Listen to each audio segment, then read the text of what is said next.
Hello, it is Lauren again with another person from the Build Carolina team. Very excited to introduce Cara to all of you. Many of you have worked with Cara and know how amazing she is.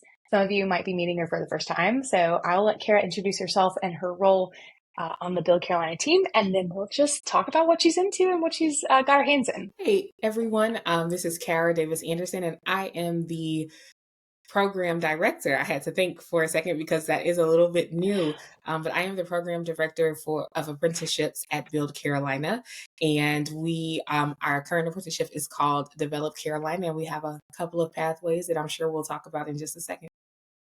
Yeah, so congratulations.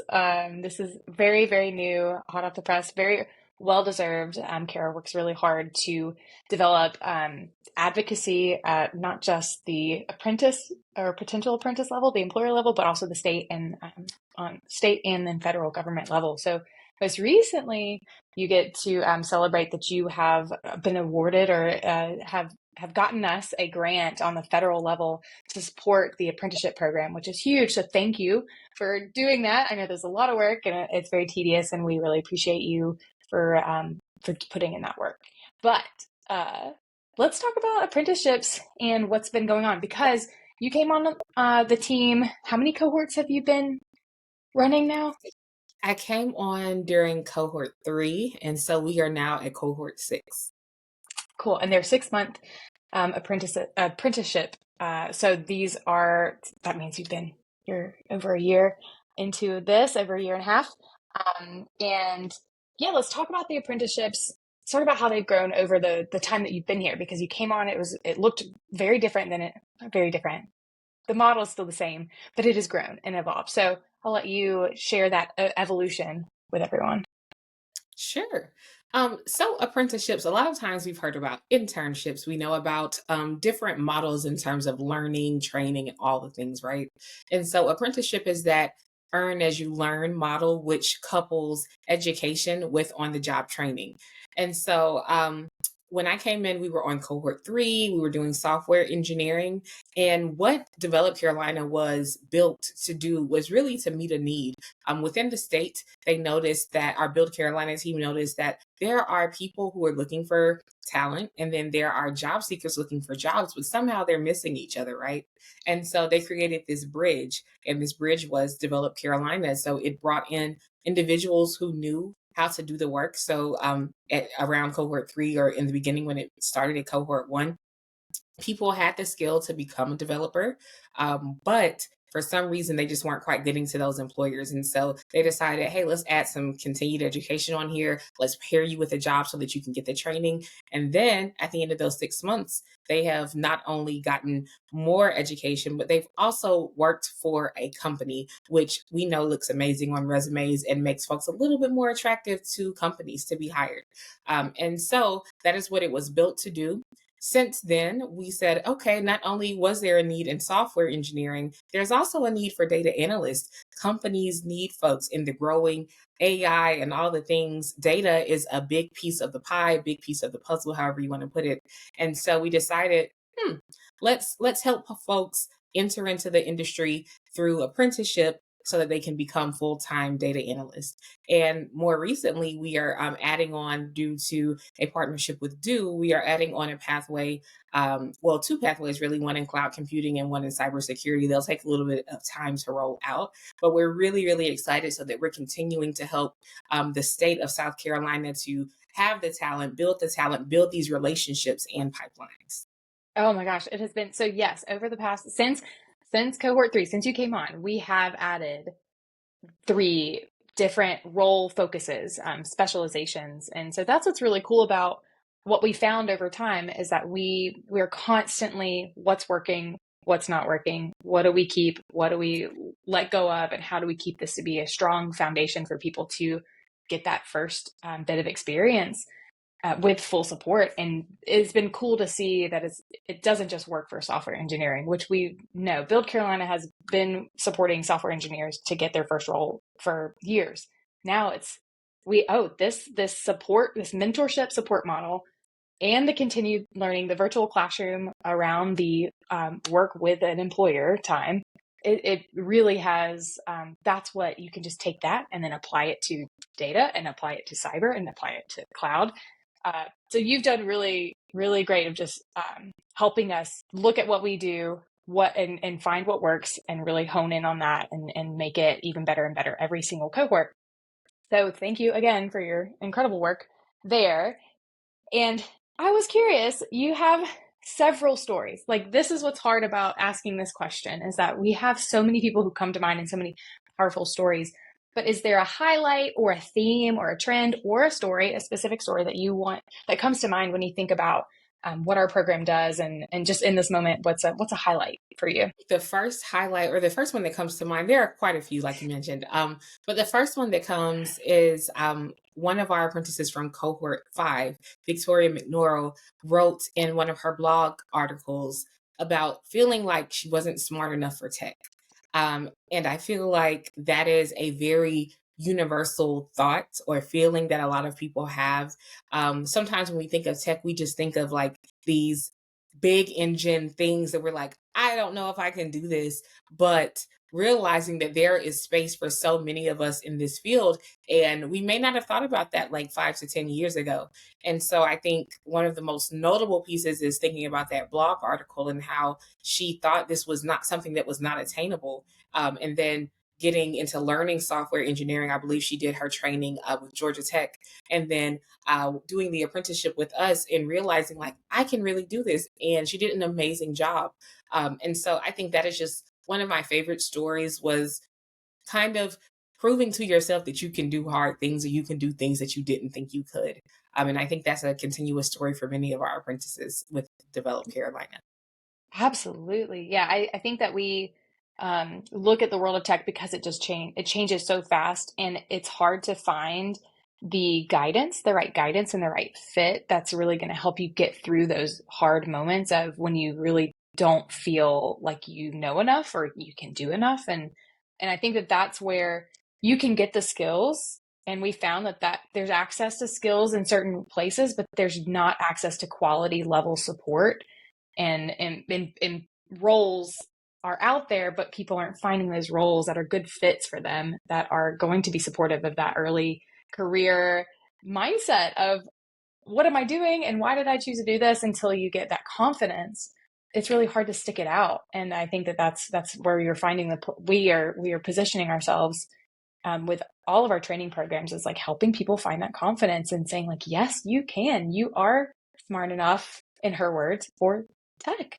I do think that that's a beautiful highlight, and it's been cool to see more and more of that shine through as the 6 months go. I mean, like from day one, I'm sure you see such a huge growth over the 6 months. That's just like you can't even really put into words. But it is cool. You can follow our apprentice blogs. We'll be sharing those more and more on our Build Carolina blog.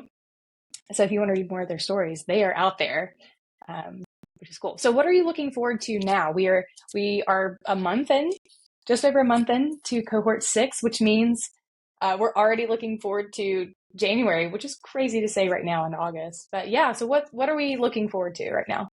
So many things. It's really hard to narrow that down. I'll say the first one, kind of a continuation on what we were just talking about with apprentices and blogs. So I'll just talk one about the apprentice journey. And I absolutely love, for folks who don't know a lot about our apprenticeship, one of the key pieces of our apprenticeship is for our apprentices to develop an idea and then pitch that idea so that they can then complete a full stack project by the end of the 6 months.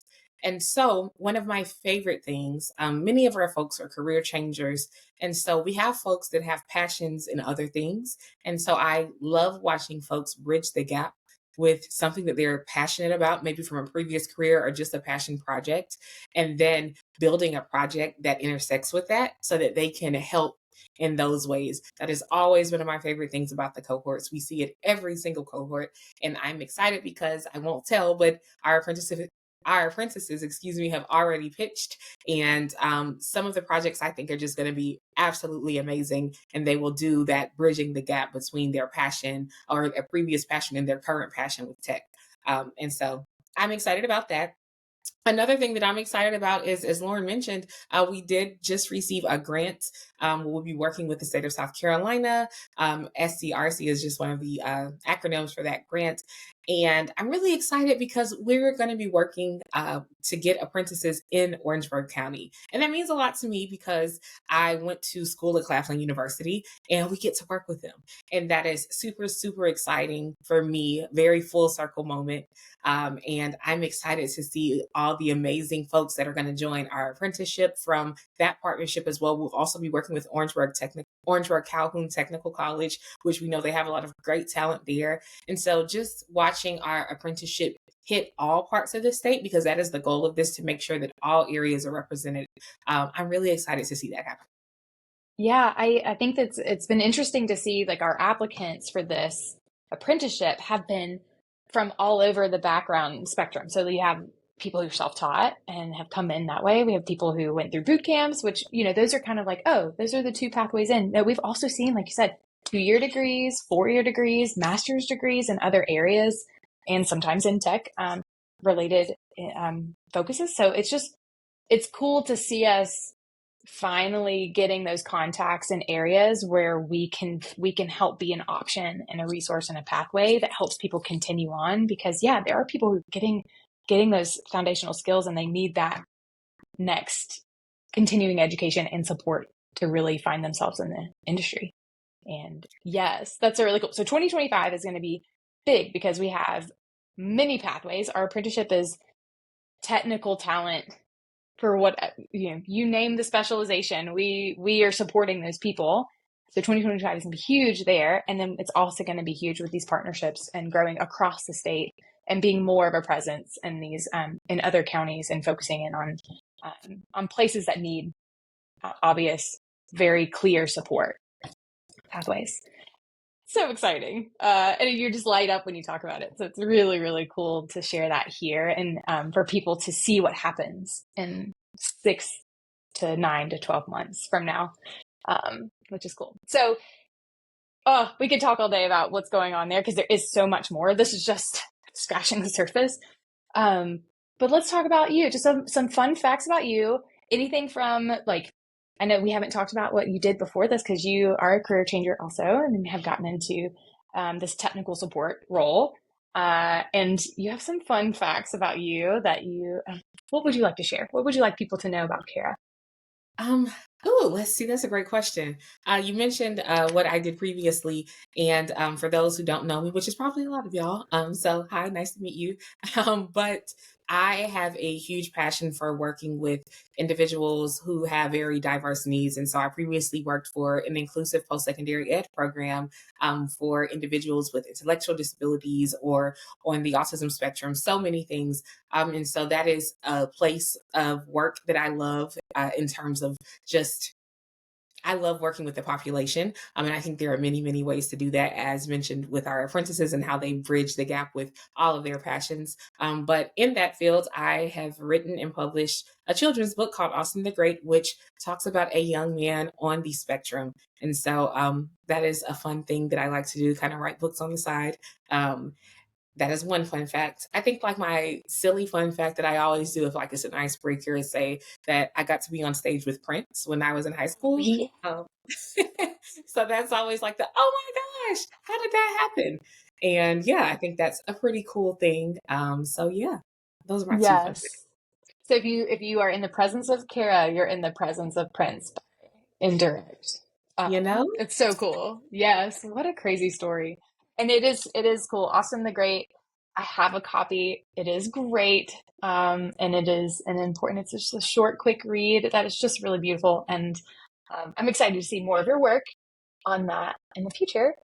And yeah, just thanks for the time and just sharing a little bit about what, taking time out of your busy full schedule to stop and tell me and update me on what's going on with you and our program and our apprentices. They graduate in December. So the current cohort has a couple months to go, but it'll fly by. So I'm excited to see us in graduation mode in just a few months. And if you want to know more about this apprenticeship program, Cara is the place to go. And she is happy to take the time to walk you through whether you're an apprentice or an employer who's curious about how this program works. We have info sessions all running, and so you can grab those. Doesn't matter who you are. Those are also really helpful places to find Cara and get the information. So thanks for pushing this program and making it better and really creating opportunities for people who wouldn't have them otherwise. So we appreciate you and congrats on your promotion. Thank you so much. Thank you, Lauren, for creating this space for us to share about what we do so that we can hopefully reach even more audiences. And like Lauren mentioned, if you have any questions, if you are an employer who is looking for some talent or you don't know exactly what you're looking for, email me, Cara, C-A-R-A, at buildcarolina.org. If you're someone who's like, I do want to do this, I want to get into tech, I want to get into the industry, but you're a little unsure on the best next step, Cara at buildcarolina.org. I'm happy to talk to y'all. Thank you so Love much, this. Lauren. Yeah, thank you so much. And until next time. All right. Have a good one.